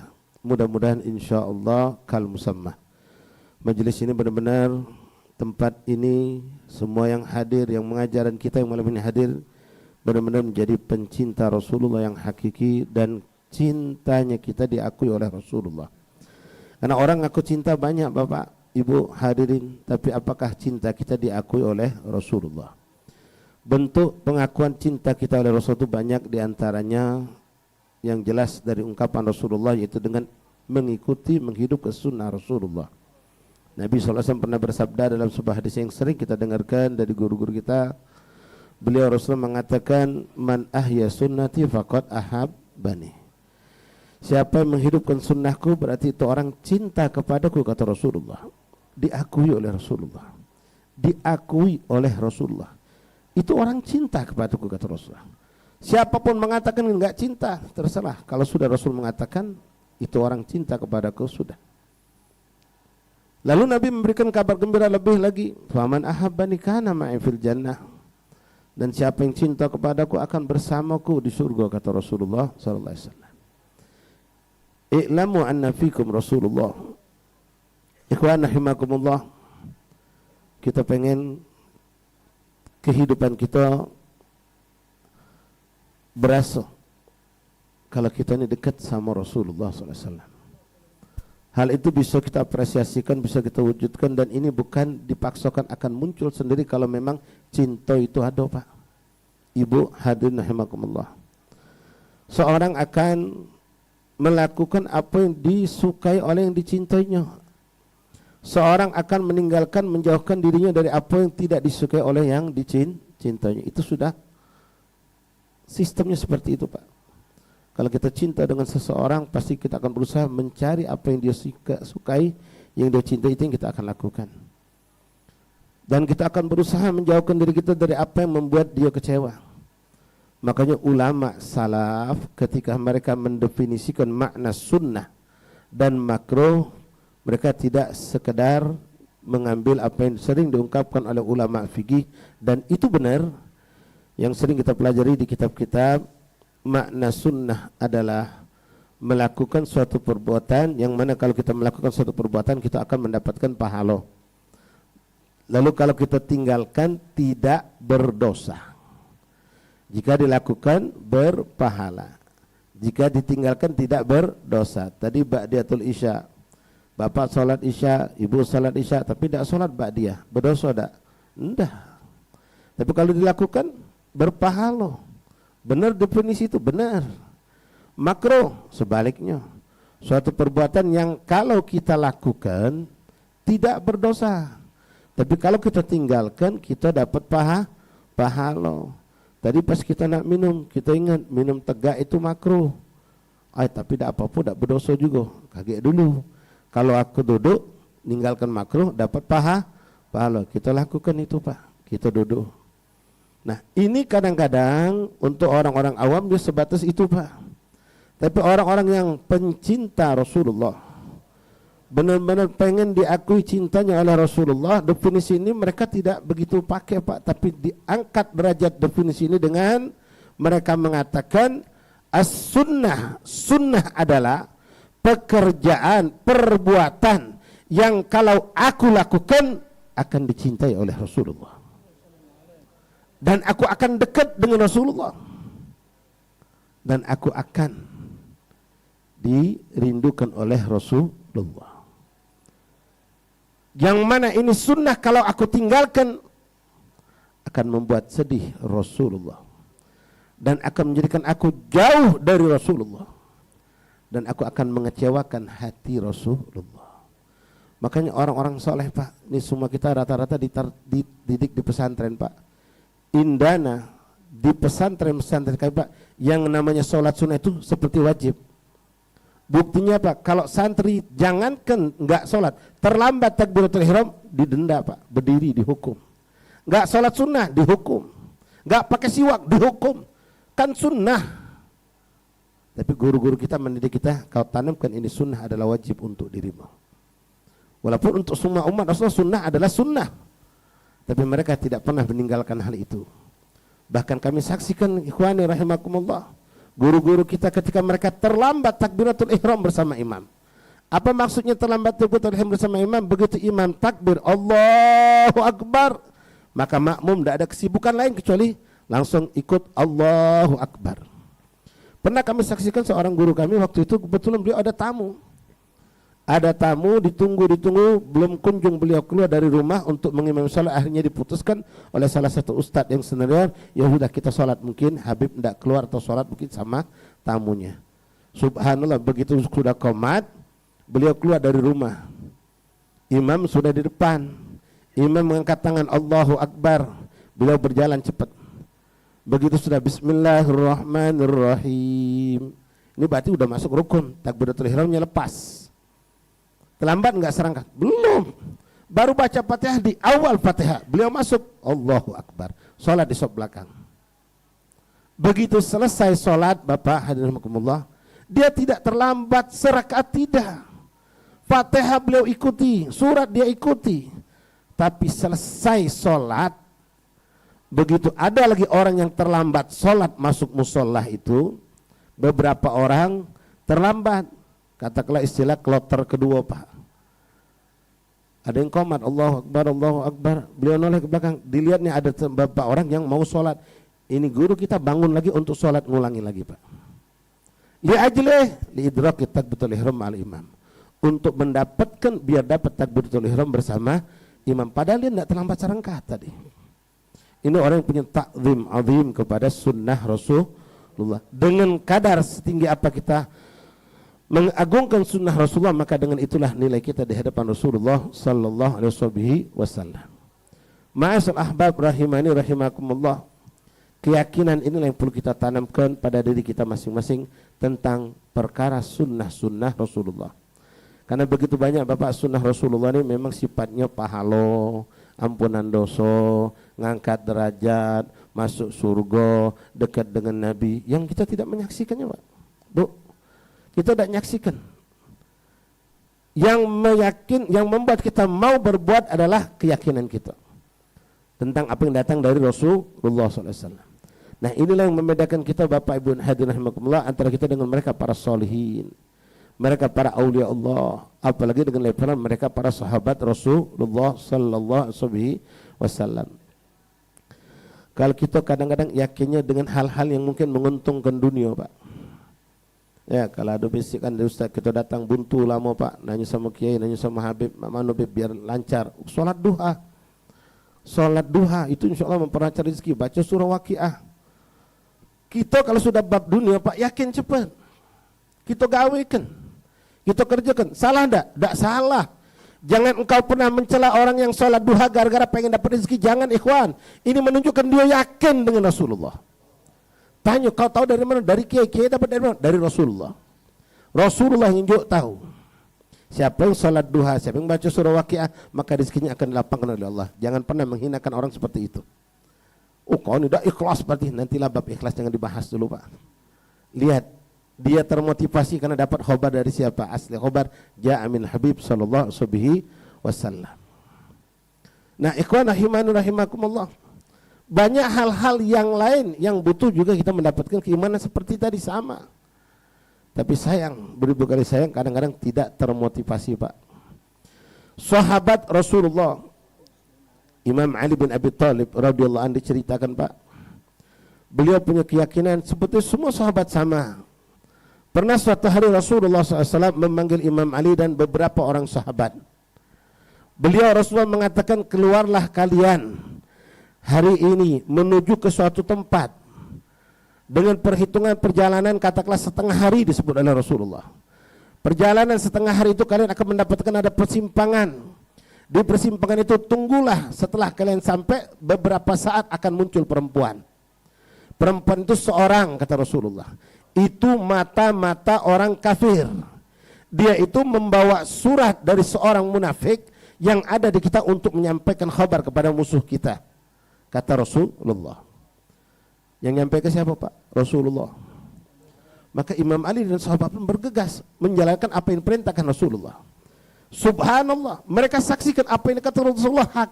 Rasul mengatakan, berjalanlah kalian, katakanlah tadi, Pak, setengah hari kalian akan menemui persimpangan menuju ke arah sebelah sana, diarahkan oleh Rasulullah. Benar, begitu perjalanan itu kurang lebih setengah hari, mereka mendapatkan persimpangan itu. Dan Nabi mengatakan, sesaat setelah kalian sampai di persimpangan itu akan muncul seorang perempuan dengan kendaraan kudanya. Itu musuh Allah. Itu perempuan dibayar oleh orang munafik untuk menyampaikan rahasia-rahasia kita kepada musuh yang ada di luar orang kafir. Subhanallah, bergegas nih sahabat. Begitu sampai di itu tempat, subhanallah, sesuai dengan apa yang dikatakan Rasulullah. Begitu mereka turun sejenak dari kuda, muncullah seorang perempuan dengan kudanya. Sallu ala Nabi. Mereka saling pandang dan sadaqah Rasulullah, kata mereka. Barusan kita nyampe muncul di perempuan. Lalu apa yang terjadi ikhwan rahimakumullah? Apa yang terjadi ikhwan rahimakumullah? Perempuan itu muncul. Perempuan itu muncul. Begitu beliau muncul Pak, langsung ditahan oleh sahabat Nabi. Langsung ditahan oleh sahabat Rasulullah SAW Pak. Langsung ditahan lalu diinterogasi. Ditanya, kau nak kemana, tujuan apa? Berbohong nih perempuan. Berbohong. Sahabat sudah dapat info dari Rasulullah. Dan mereka yakin dengan apa kata Rasulullah. Begitu dipaksa engkau membawa surat yang akan kau sampaikan kepada kelompok orang yang mereka adalah musuh kami, kau diutus oleh orang munafik. Tidak, kata perempuan, aku ini betina biasa, aku ada urusan kemana. Enggak, kata sahabat, kau ini mata-mata, kau ini penjahat, kau ini akan menghancurkan agama Allah Rasul. Perempuan ini menolak, dipaksa, sampai akhirnya sahabat cabut pedang. Nak ngaku tak kau? Surat itu mana? Perempuan ini subhanallah bertahan sampai dia berpura-pura menangis hebat sampai luluhlah hati sahabat. Illa Imam Ali bin Abi Thalib. Akhirnya sahabat tadi sampai lihat ni perempuan nangis dengan tangisan begitu hebatnya. Sudahlah Ali, kata beliau, ya Ali, mungkin ini perempuan bukan yang dimaksud oleh Rasulullah. Kesian dia, ketakutan. La, kata Imam Ali, cabut pedang, tempel ke leher perempuan. Keluarkan pendak kau punya surat itu. Di mana kau sembunyi? Mapak diinterogasi, dipegang sampai karena dia tidak mau mengeluarkan. Hanya perempuan itu begitu sudah terakhir tidak mau ngaku, Imam Ali tangkap pedang, demi Allah kau kubunuh terus, kata Imam Ali. Begitu melihat Imam Ali benar-benar akan membunuh, ini perempuan teriak ketakutan. Maaf, ternyata disembunyikan di kemaluannya Pak itu surat. Yakin dia. Sandiwara yang dibuat oleh perempuan menangis hebat tidak mengganggu di Imam Ali dengan keyakinannya. Kita pernah mendengar kisah tentang Abi Darda, ini sering kita dapatkan dari asatidz kita. Seorang sahabat Rasulullah punya toko berdagang Pak di pasar. Ketika sedang berdagang terjadi suatu kebakaran. Kebakaran cukup besar. Yang mana kebakaran itu terjadi berdekatan benar dengan tempat tinggalnya Abi Darda. Lalu semakin besar tinggallah akhir akan menyentuh rumah Abi Darda api tersebut. Semakin besar api. Lalu sahabat yang menyaksikan langsung lari mencari di mana Abi Darda. Dikatakan Abi Darda ada di pasar, di toko. Begitu kan mereka datang, ya Aba Darda, isra'u ila baitak. Baitak ihtargat. Cepat kau pulang, rumahmu kebakaran. Rumahku? Iya, rumah kau kebakaran. Ini sahabat orang soleh Pak. Abi Darda yakin, percaya. Tadi barusan terjadi kebakaran besar. Begitu kami menyaksikan itu api sudah hampir menyentuh rumah kami, segera ke sini dan kami yakin saat ini rumahmu terbakar. Saat ini rumahmu terbakar. Darda tersenyum Pak, la wallah mah tarkat baiti. Tak mungkin rumahku tak bakal terbakar. Ini sahabat agak kesel Pak, seakan-akan dicuekin. Ya Abi Darda, istri, cepat kau selamatkan keluargamu, selamatkan harta bendamu. Itu api mungkin sekarang sudah menyambar rumahmu, cepat selamatkan. Abi Darda ngomong, la wallah mah tarkat baiti, tak akan terbakar rumahku. Sampai sahabat ini, kami ini nyaksikan dengan mata kepala kami. Bukan seorang Pak, beberapa orang sahabat itu. Apa kata manu kadzibak? Aku tidak mendustakan kalian dengan apa yang kalian saksikan. Tapi tidak mungkin aku mendustakan Rasulullah. Kaget nih sahabat. Apa yang kau maksud Abu Darda? Karena aku pernah mendengar dari Rasulullah. Rasul mengatakan, siapa yang di pagi hari membaca kalimat Allahumma anta rabbi la ilaha illa anta khalaqtani wa ana abduka, itu Sayyidul Istighfar. Beda sedikit. Kalau antum biasa baca Wirdul Latif, setelah Sayyidul Istighfar ini kalimat Allahumma anta rabbi la ilaha illa anta khalaqtani wa ana abduka wa ana ala ahduka wa adika masalata wa a'udzubika min syarri ma sana'tu abu laka bi ni'matika alayya wa abu dhanbi faghfir li fa innahu la yaghfiru dhunuba illa anta Allahumma anta rabbi la ilaha illa anta alaika tawakkaltu ila akhir. Setelah Sayyidul Istighfar kata Abi Darda, aku pernah mendengar Rasulullah. Rasul mengatakan siapa yang di pagi hari membaca kalimat Allahumma rabbi la ilaha illa anta alaika tawakkaltu anta rabbul arsyil azim masyaallah kan manasya ila akhir, maka dia akan diselamatkan Allah. Rumahnya, hartanya dari kebakaran, dari kemalingan, dari segala macam bentuk musibah. Dan aku tadi pagi sudah baca itu. Aku yakin dengan apa yang disampaikan oleh Rasulullah. Bukan aku mendustakan dengan apa yang kalian saksikan.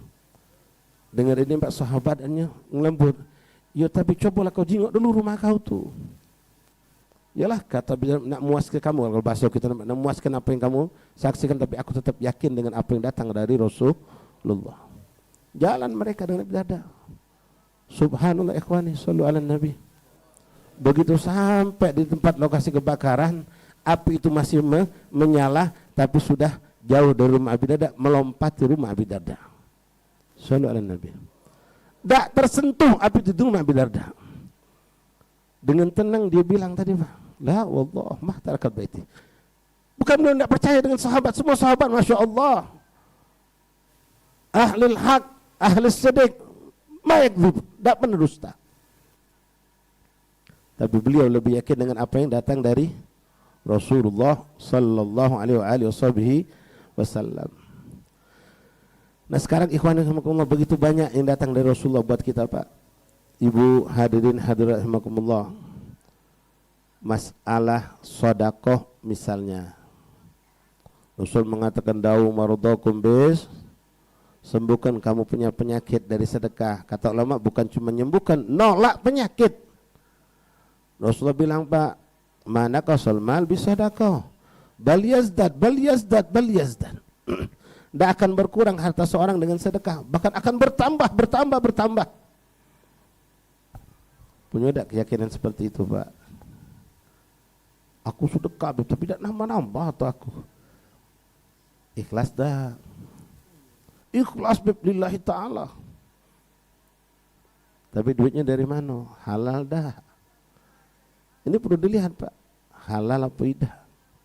Nah ikhwani rahimani rahimakumullah, Rasulullah telah menyampaikan bermacam-macam untuk kita.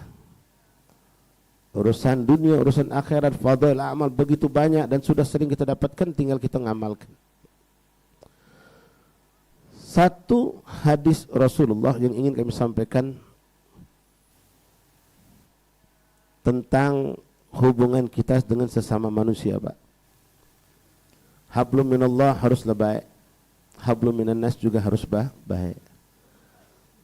Rasulullah pernah bersabda, bertanya kepada sahabat, kata Rasulullah, atadruna muflis, tahu tak kamu orang yang bangkrut? Kalau kita ditanya enggak, bapak-bapak tahu enggak orang bangkrut? Pasti jawabnya, bangkrut itu kalau berdagang enggak dapat untung, modal habis, utang banyak. Itu jawaban kita kalau kita ditanya. Sahabat juga sama. Ketika Rasul bertanya tentang atadruna muflis, mereka menjawab, al-muflis rajul ma laisa lahu mal wala dirhaman kama qala radhiyallahu anhu. Seorang yang tidak punya harta, tidak punya duit, usahanya habis, keuntungan tidak dapat, ya sama definisinya seperti kita. Maka Rasul mengatakan bukan itu yang kumaksud, kata Nabi. Muflis adalah orang yang merugi, bangkrut itu adalah seorang di antara kalian, kata Rasulullah,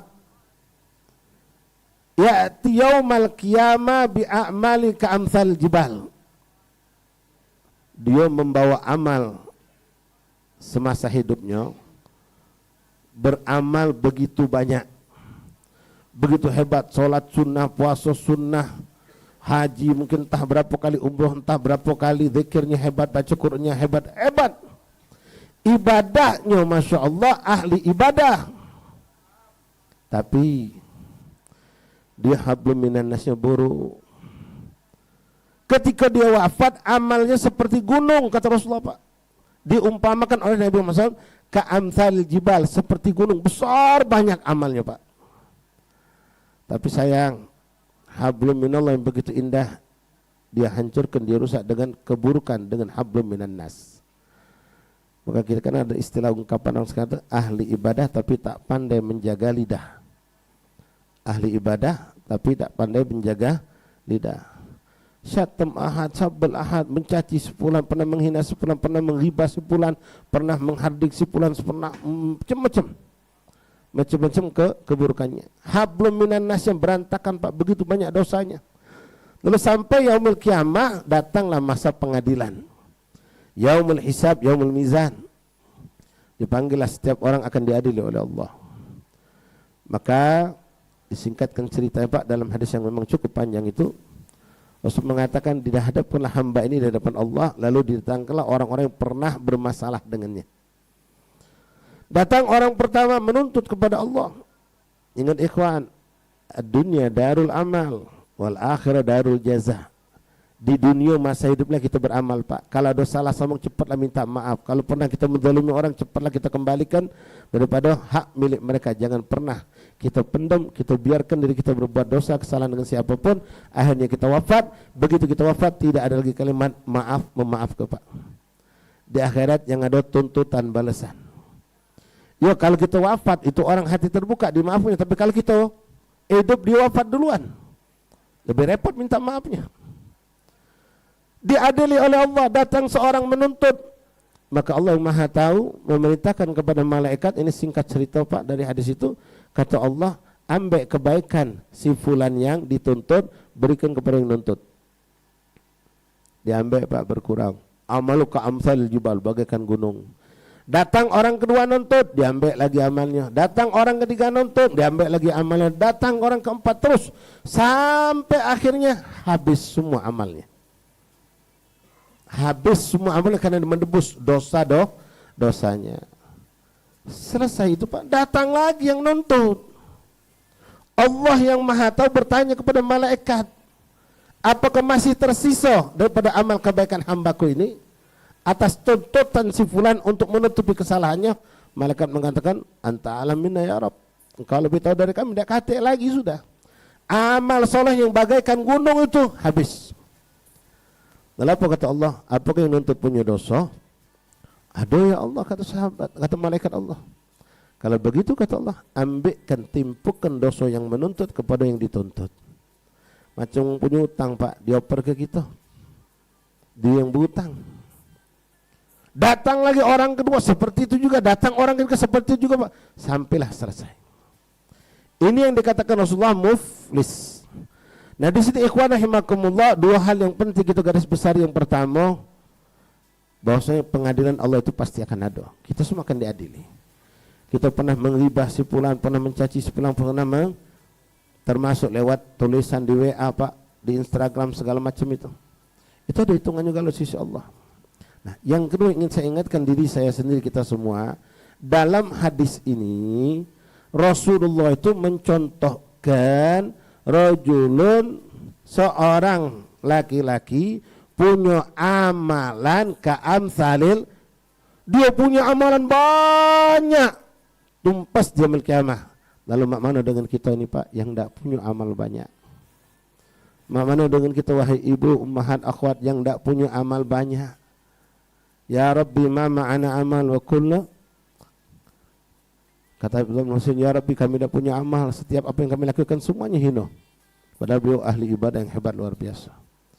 Nah, kalau itu orang yang bagaikan gunung amalnya, karena begitu banyak tuntutan yang belum diselesaikan di dunia, dituntut di yaumil qiyamah, habis amalnya. Bagaimana dengan kita yang tidak punya amal ibadah? Amal yang kita lakukan pun wallahu alam diterima atau tidak diterima oleh Allah Subhanahu wa taala. Mudah-mudahan Allah Subhanahu wa taala memberkahi perkumpulan kita pada malam hari ini. Allah jadikan sesuai dengan nama majlis yang kita hadir malam ini, yaitu pencinta Rasulullah. Yuk kita tampakkan cintanya kita kepada Rasulullah dengan kita membela agama Rasulullah. Dengan apa ikhwan? Dengan kita menuntut ilmu agama Rasulullah ini dengan baik, agar kita beribadah dengan baik dan mengamalkan sunnah-sunnah Rasulullah, menjauhkan diri apa yang dimakruhkan oleh Rasulullah, melakukan dengan sebaik-baiknya apa yang diwajibkan oleh Allah dan meninggalkan apa yang diharamkan oleh Allah dan Rasulnya, dan kita perbaikan hubungan kita dengan Allah dan juga dengan sesama hamba Allah Subhanahu wa taala.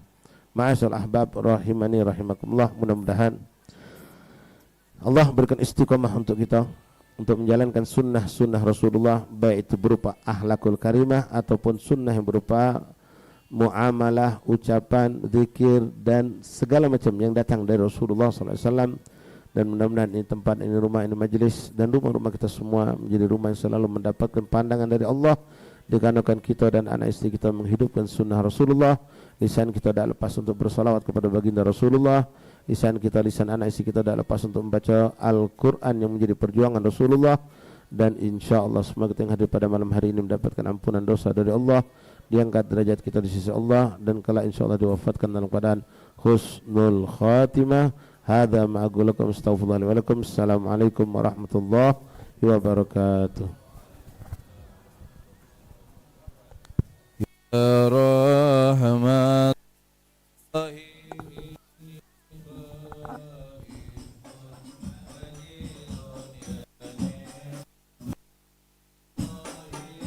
إني مفلس عني وليس لي عمل العلقال ما به سوى محبتك العظمى وإيماني فكن أماني من شر الحياة ومن شر الممات ومن إخراك جذماني وكن غناي الذي ما بعده فلس فكاكي من أغلال عصياني تحية صمد المولى ورحمة ما غنت الورك في راكي أغصاني عليك وسقى ويا سند الأوفى ومن روحي وريحاني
Bismillah, menambahkan beberapa pengumuman lagi. Besok pagi Maulid Akbar di Pondok Pesantren Ar-Riyad 13 Hulu. Jatuh sama sekali besok insyaallah akan diadakan